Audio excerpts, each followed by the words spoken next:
As we've been doing for the last little bit, we're going to hear from our missions team folks. So this week and next week, we're going to hear a little bit from our Thailand team. Today from Elice, who's a rising college freshman. And then next week, we'll see. And then a couple from the inner city team the couple weeks after that. So if you would kindly welcome Elice and give her a round of applause.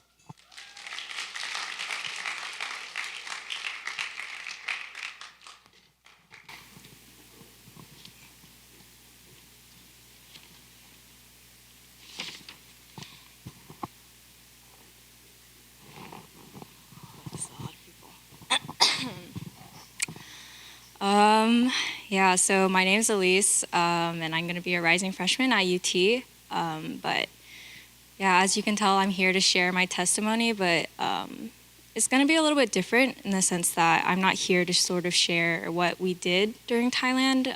It's more of just the takeaways from the trip and these past 2 weeks and how I've sort of dealt with life back home. Because I was really looking forward to coming home. I loved it at Thailand. I loved just the people and the hospitality and all these things, but my heart was really calling to go back home. So, yeah, I think if I were to describe this trip in one word, it'd be difficult. I think not only was it physically difficult with the jet lag and all of that, but it was just hard to love, and not on the people, but it was hard to love on the team. I think that was the most difficult part of the trip, believe it or not. And so throughout the whole trip, as the days went on, you can tell that the team wasn't together, and there was just a lot of miscommunication, and yeah, it just didn't feel quite right. And no matter how much we sort of prayed about it and things like that, a lot of us just ended up being angry. And I think for me, I was very just frustrated. And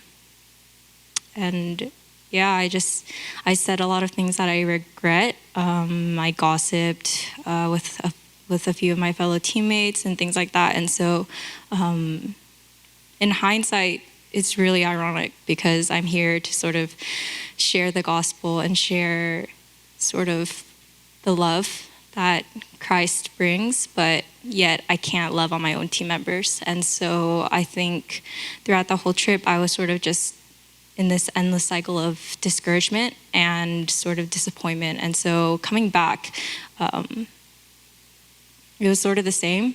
It was really hard to love on my family, even though I saw little kids who were orphans and, kids who don't have a family, families that are broken, torn apart, things like that. And yet I come back home and I still can't seem to quite grasp what it means to love my family and things like that. So,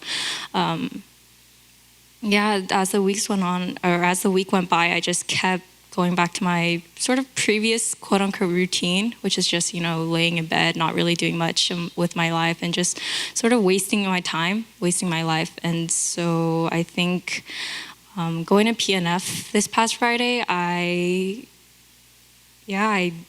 don't know, I just thought that it'd be a good break from seeing my family, and dealing with the things back at home. But for some reason that night, God just really broke me. And he just reminded me of all the things that happened in my life from sort of start to finish with my dad and his passing and my grandma and all these things. And I'm not one to really dwell on these kinds of things. I don't really like to dwell in the sadness because it's just not the type of person that I am. But for some reason, I just couldn't shake that. And yeah, the imagery was just so real. And I just wept because it was hard knowing and then just realizing that I've wasted so much time. There's so much time that I can't get back. And so I think as that night went on, it's like I felt like God was trying to show me something, but I didn't want to face it. I didn't want to sort of deal with it because, it just didn't seem like something that I wanted to do in the moment. And so I just carried on with the night. I sort of just brushed it aside and, wiped my tears and just kept on with the night. And I think the next day I tried to sort of pretend like yesterday didn't happen. And obviously, God said no, and he just kept reminding me. And I finally sat down to just write this testimony because I've just been putting it off because I didn't know what I wanted to say. Originally, I was just going to tell you of all the bad things on this trip and just telling you of sort of the details that not a lot of people share. I wanted to stay away from sort of the ecstasy of mission trips and sort of the highs of all of that. But I think yesterday, God showed me sort of the message that I wanted to share with you. And it's just... it's an idiom that we're all sort of familiar with, but it's just life's too short. And I think for me, this sort of phrase has been very real and has shown up quite a few times in my life. And I think, God helped me realize all of the missed times, all of the time that I wasted, all of the time that I will never get back, from just not being able to say I love you to my dad in person, to not being able to really show my appreciation for my grandma. My sister and my mother are people who were even like one step away from death. And so just thinking about that and trying to process all of that, I was like, I was hurting a lot. And I think in some sense,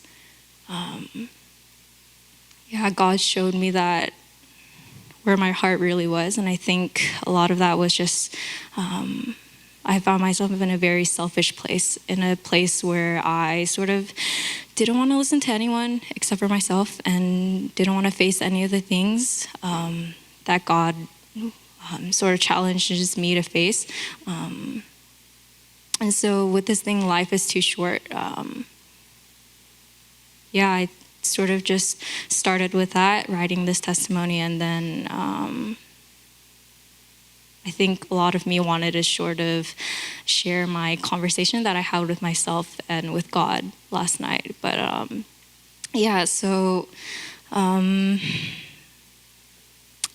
was really telling me that because life is so short and our days are numbered, why are you wasting your life? Why are you wasting your life just sitting around being angry at people? Why are you wasting your life just being on your phone? Things like that. Why are you not spending time with me?